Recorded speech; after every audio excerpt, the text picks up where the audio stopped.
ለጆን ዳንኤል አድናቂዎች ወዳጆች እንዲሁም ቤተሰቦች መልካም ዜና ተሰምቷል። እንኳን ደስ ያላችሁ። ከነ ጆን ዳንኤል ጋር የታሰሩት በሙሉ መፈታታቸው ዛሬ ተነግሯል። ሰናይ ቀን ተመኘው።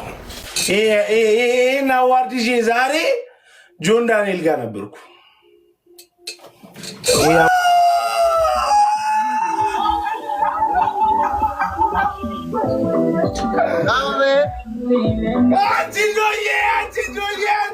እስኪ አንዴ እልል በሉ እኮ እያልኩ ነው እኮ እኔ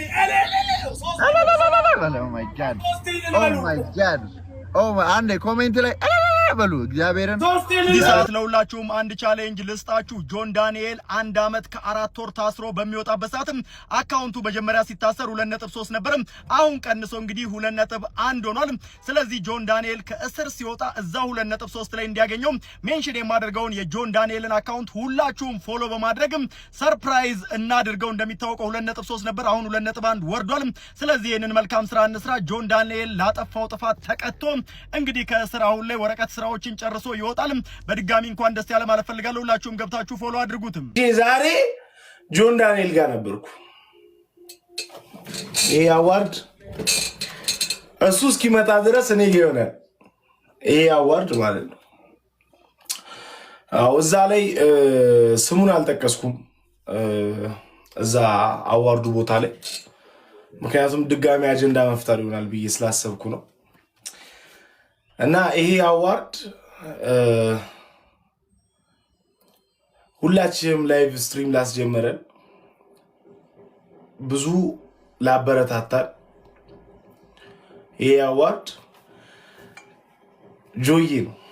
በእውነት የምሬን ነው የምላችሁ። ባይዘዌ እግዚአብሔር ምስክሬ ማለት ነው። ጌታ ምስክሬ አለቀሰ፣ እግዚአብሔርን አለቀሰ። ባይዘዌ ጆን ዳንኤል ስነግረው አለቀሰ። ጌታ ምስክሬ አለቀሰ።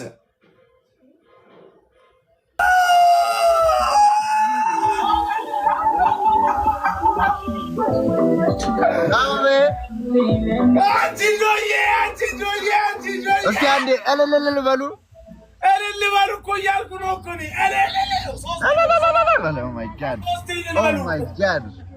አንዴ ኮሜንት ላይ በሉ እግዚአብሔርን ሁለቴ ውይ በሉ። ሁለቴ ውይ ስማ የት አለ ይላሉ። ህግ ፕሮሰስ እኮ አለው። ከፍርድ ቤት ወረቀት ወጥቶ ምናምን ነው። ቀጥታ እኮ ወደ ቤት አይደል፣ ፕሮሰስ አለው። ግን ዋናው ምንድነው? ሰርፕራይዙ ምንድነው? ተፈቷል ነው። የታላውን አጠገባችሁ ወዲያው እኮ ውጥት አይደለም የሚለው እና ብሩክ ኒውስ ምናምን እኮ እንትን ሰርተዋል ጋይስ፣ ቪዲዮ ሰርተዋል አላያችሁ? አዎ ስማ ኖ ሞር እንትን ዘ ኪንግ ኢዝ ባክ ይላሉ። አረረፉ